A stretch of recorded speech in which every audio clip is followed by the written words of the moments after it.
नमस्कार दोस्तों, स्वागत है आप सभी का इन खबर यूपी पर।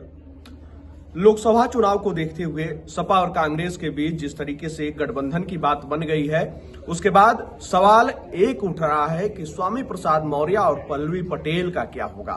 हाँ, जो लोग अनुमान लगा रहे थे कि क्या सपा और कांग्रेस में सीटों पे बात नहीं बन पाएगी, तो उससे पहले ही अपना राजनीतिक भविष्य तलाश रहे थे स्वामी प्रसाद मौर्य और पल्लवी पटेल। जिस तरीके से राज्यसभा चुनाव से पहले पल्लवी पटेल ने पीडीए का राग अलापते हुए अखिलेश यादव से यानी कि समाजवादी पार्टी से तीखा तेवर अपनाया था, वो तीखा तेवर जो है अब बदलता हुआ नजर आ रहा है। जी हाँ, उसका कारण यह है कि समाजवादी पार्टी और कांग्रेस में गठबंधन पर बात बन गई, 17 सीटों पे जो है बात बन गई। और उसके बाद आखिर अब स्वामी प्रसाद मौर्य, खैर वो नई पार्टी का ऐलान कर चुके हैं कि वो नई पार्टी का गठन कर रहे हैं, लेकिन क्या वो नई पार्टी बनाकर भी कामयाब होंगे? अभी तो स्वामी प्रसाद मौर्य को लेकर वक्त जैसे जैसे आगे बढ़ेगा सारी बातें जो है क्लियर होती जाएंगी। लेकिन पल्लवी पटेल के सुर बदल गए हैं। पल्लवी पटेल कह रही हैं कि इसका फैसला तो अखिलेश यादव करेंगे, वो हमारे बड़े भाई के रूप में हैं और जो है नेतृत्व वो कर रहे हैं। 2022 का वो विधानसभा चुनाव हो या फिर अभी का जो मौजूदा हालात है, इस दौरान भी जो भी फैसला करना है अखिलेश यादव करेंगे कि लोकसभा चुनाव में जो है ये गठबंधन कहां जाएगा और उनकी पार्टी को कौन सी सीट मिलेगी, चुनाव लड़ना भी है कि नहीं लड़ना है। देखिए, 22 के विधानसभा चुनाव में जिस तरीके से गठबंधन के रूप में पल्लवी पटेल जो है चुनाव लड़ी थी और जीती भी, तो अब जो है गेंद अखिलेश यादव के पाले में फेंकती हुई नजर आ रही हैं। वहीं जिस राज्यसभा चुनाव को लेकर पल्लवी पटेल ने समाजवादी पार्टी के और अखिलेश यादव के उस पीडीए के नारे से किनारा कसा था और उस पर जो है तीखा प्रहार की थी, अब वही कह रही हैं कि आखिर पीडीए है कौन। रामजी लाल सुमन जो है समाजवादी पार्टी की तरफ से प्रत्याशी हैं, तो जब सवाल पूछा गया कि आप वोट किसको करेंगे, तो कह रही हैं पीडीए को। जरा अभी सुनिए कि इन सभी मुद्दों पर जो है पल्लवी पटेल ने क्या कुछ कहा है। में इंडिया गठबंधन कांग्रेस और समाजवादी पार्टी के बीच हुआ था, उसकी ऑफिशियल घोषणा करी। 17 सीटों पे कांग्रेस और 63 पे समाजवादी पार्टी कैंडिडेट तय करने वाली है। किस तरह से देखते हैं, कितना फ्रूटफुल रहने वाला है उत्तर प्रदेश के पॉलिटिकल सिनारियो में? देखिए, कल जो घोषणा हुई है, निसंदेह हम लोग इंडिया का हिस्सा थे तो उसको थोड़ी धार मिलेगी। और रही बात ये कि आगे गठबंधन में कौन रहेगा कौन नहीं रहेगा, तो इस पे तो माननीय अखिलेश यादव जी के पास ही पहले भी ये उनके पास अधिकार सुरक्षित थे कि कौन इस गठबंधन का हिस्सा होगा कौन नहीं होगा।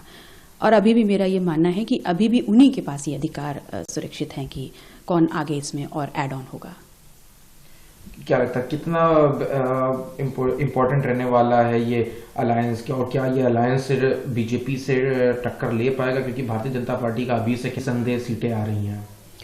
देखिए, अगर 80 में 80 उन्हीं की आ रही हैं तो फिर चुनाव में जाना ही क्यों। राजनीतिक दल हैं तो चुनाव में हिस्सा जरूर लेंगे, और जो वर्तमान परिस्थितियां हैं वहां पर सबसे अहम हो जाता है जो इस देश की जनता चाह रही है कि हर एक व्यक्ति की गिनती हो। जातिवार जनगणना सबसे अहम सवाल होगा जो इस वक्त एनडीए इंडिया की तरफ से फेस करेगा। एक और सवाल है, अभी आपने जैसे गठबंधन में रहेगा कौन चुनाव लड़ेगा, क्योंकि 63 सीटें अभी भी हैं, अभी कैंडिडेट्स की कुछ ही लिस्ट आई, अभी बहुत सारे बचे हैं। आपका क्या है, क्योंकि being alliance of Samajwadi party आपने 2022 में चुनाव साथ लड़ा, उससे पहले भी आप साथ में थी, तो अभी का क्या पॉलिटिकल सिनारियो रहने वाला है? देखिए, 2022 में भी हमारे गठबंधन का नेतृत्व माननीय अखिलेश यादव जी कर रहे थे। उस वक्त भी उन्हीं के पास ये अधिकार था कि हम उनके गठबंधन में होंगे या नहीं होंगे। तो हम आज भी ये मानते हैं कि आज भी वो हमारे बड़े भाई की जगह पर हैं और आज भी उन्हीं के पास ये अधिकार सुरक्षित है कि गठबंधन में हम होंगे तो कितनी हमारी ताकत होगी और क्या हमारी जिम्मेदारियां होंगी, ये सब अधिकार उनके पास ही निहित हैं। तो क्या अभी आपके अखिलेश जी से लोकसभा को लेकर बात हुई है? क्योंकि आपकी भी पार्टी हिस्सा है और जाहिर सी बात है ये इंडिया के सभी हिस्सा हैं, तो लोकसभा में कहां से लड़ने की या कोई इसको लेके सीट की बात हुई है? नहीं, अभी ऐसी कोई चर्चा नहीं है। चर्चा होगी तो देखिए, सबसे पहली बात है कि अगर सीटों की चर्चा होगी तो उस पे राष्ट्रीय अध्यक्ष जी और माननीय अखिलेश यादव जी साथ बैठ के ही बात करेंगे, और उसमें पहले की बात ही हमेशा से ही उन्हीं के पास ये अधिकार होंगे, और वो हमारी जिम्मेदारियां क्या होंगी और हमारा काम क्या होगा इसको डिसाइड करेंगे। मतलब माना जाए जो आपके बयानों से ये जाहिर हो रहा है कि कोई डिफरेंस नहीं है, आप लोग साथ में हैं। अब आगे अखिलेश यादव जी को डिसीजन लेना है लोकसभा को लेके। हाँ, हम पहले भी साथ में थे, आज भी हम साथ में हैं और गठबंधन में हैं और वो हमारा नेतृत्व कर चुके हैं 2022 में। तो जैसा भी जो भी काम हमारे लिए वो समझेंगे, ये सारे अधिकार उनके पास हैं। एक सवाल और है, राज्यसभा चुनाव ये को लेके आपने अपनी आवाज बुलंद करी थी और उस पर अपने अपने विचार जाहिर किए थे। अभी क्या है, आप वोट करेंगी, कैसे वोट करेंगी, किसको वोट करेंगी? देखिए, मुझसे पीडीए अलग नहीं है, मैं पीडीए हूँ और पीडीए दीवार पे लिखा हुआ कोई स्लोगन नहीं है, ये जन भावना है और उस जन भावना को उसके प्रति हम प्रतिबद्ध हैं। तो जब मैं पीडीए हूं तो पीडीए से अलग कैसे होना है? तो आप किसको वोट करेंगी? मैं अपनी बात पे आज भी अडिग हूँ। आप पीडीए का, अगर पीडीए की आपने बात करी थी शुरुआत में तो आपने बताया था उसमें एक जो रामजी सुमन है वो भी पीडीए से आते हैं, तो क्या आपका वोट उनको जाएगा या बीजेपी के कैंडिडेट्स को जाएगा? जिस दिन वोट करने जाएंगे उस दिन देखिएगा।